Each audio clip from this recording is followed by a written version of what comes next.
கைலாயத்தில் ஒரு அழகான நாளில் இயற்கை செழிப்பாக இருந்தது. மரத்திலிருந்து வண்ண வண்ண மலர்கள் பச்சை பசுமையான புல்தரையில் மெல்ல மெல்ல வந்து விழுந்து கொண்டிருந்தது. சிறுவன் கணேசன் கைலாய மலையில் தன் பெற்றோர் பரமசிவன் பார்வதியுடன் வசித்து வந்தான். கைலாயத்தில் இருக்கும் தோட்டம் வண்ண மலர்களுடன் அழகாக இருந்தது. இப்படி ஒரு அழகான வனத்திற்குள் கணேசன் வந்தான். ஆனால் இந்த அழகான இயற்கையை ரசிக்கும் நிலையில் அவன் மனம் இல்லை. என்ன இது? என்னுடன் விளையாட யாரும் இல்லை. எனது பெற்றோர்கள் அவரவர் வேலையில் கவனமாக உள்ளனர். நான் என்ன செய்வது? அவன் கற்களை உதைத்தான், பட்டாம்பூச்சிகளை துரத்தினான். ஆனாலும் அவன் மனம் மகிழ்ச்சி அடையவில்லை. அடுத்து என்ன செய்வதென்று யோசித்துக் கொண்டே ஒரு பெரிய கல்லின் மேல் அமர்ந்தான். திடீரென்று அவன் பின்னால் இருந்து ஏதோ ஒரு குரல் கேட்டது. என்னவென்று உற்று பார்த்த கணேசன் முகத்தில் மகிழ்ச்சி பூத்தது. அது ஒரு பூனை. ஆஹா, என்னுடன் விளையாட எனக்கு ஒரு நண்பன் கிடைத்து விட்டார். கணேசன் எழுந்து அந்த பூனையை பிடித்தான். ஆனால் அந்த பூனை அவனிடமிருந்து தப்பிக்க முயன்றது. எவ்வளவு முயற்சித்தும் அதால் தப்பிக்க முடியவில்லை. கணேசன் அதை விடவில்லை. நான் உன்னை சரியாக பார்க்கிறேன் நண்பா. நீ பார்ப்பதற்கு மிகவும் அழகாக இருக்கிறாய் நண்பா. அழகு நண்பா, இப்பொழுது நான் உன்னை விடுவிக்கிறேன். கணேசன் அந்த பூனையை விடுவித்தான். அது ஓடும் நேரம் பார்த்து மறுபடியும் அதை பிடித்துக் கொண்டான். இவ்வளவு வேகமாக இல்லை.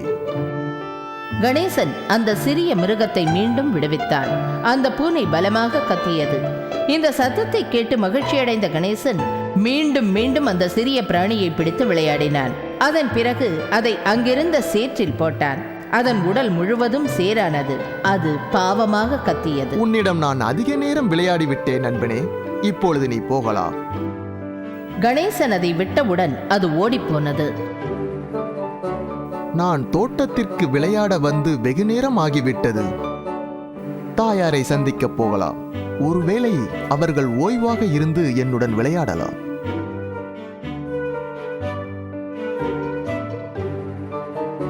அவன் தன் தாயை காண ஓடினான்.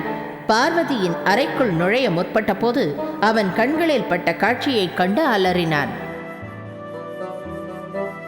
ஓ, என் அழகான தாயாருக்கு என்னவாயிற்று? பார்வதியின் அழகான உடை கிழிந்திருந்தது.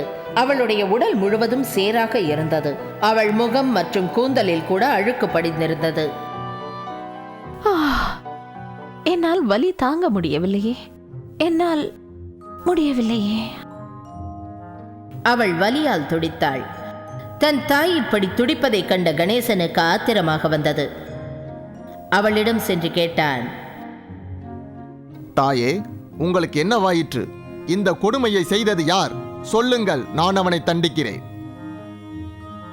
அன்பு மகனே, மறந்துவிடு. இல்லை அம்மா, இந்த பிரச்சனை தீர்வடைய வேண்டும். என்ன தைரியம் அவனுக்கு? உன்னை தவிர வேறு யாரால் இதை செய்ய முடியும்? நீதான் மகனே, வேறு யாரும் அல்ல, நீதான். கணேசன் அதிர்ந்தான். நானா? இல்லை தாயே, உங்களை துன்புறுத்த என்னால் முடியாது. உங்கள் அழகான தேகத்தில் சேற்றை வாரி வீச என்னால் முடியாது. எப்படி உங்களால் இப்படி கற்பனை செய்ய முடிந்தது? பார்வதி மீண்டும் சொன்னாள். நீதான் மகனே. கணேசனுக்கு ஒன்றும் புரியவில்லை. தாயை குழப்பத்துடன் பார்த்தான். பார்வதி தொடர்ந்தாள். நீ என்னை பிடிக்கவில்லை? உன் கரங்களால் என் வாலை பிடித்து இழுக்கவில்லை? என்னை மீண்டும் மீண்டும் கீழே தள்ளி மணலில் போட்டு புரட்டவில்லையா? சொல் மகனே.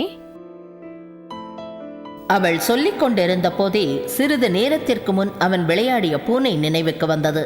அவன் அந்த பூனையை படுத்திய பாட்டை அவள் ஒன்றுவிடாமல் கூறினாள். அது அவனுக்கு புரிந்தது. மன்னித்து விடுங்கள் தாயே, நான் வேதனைப்படுகிறேன்.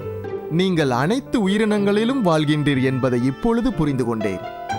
அந்த பாவப்பட்ட பூனையை துன்புறுத்தியது என் தவறுதான். உங்களை துன்புறுத்தியதற்கு சமமாயிற்றே என் தாயே. இப்பொழுது முதல் எந்த ஒரு உயிரினத்தையும் நான் துன்புறுத்த மாட்டேன் என சத்தியம் செய்கிறேன்.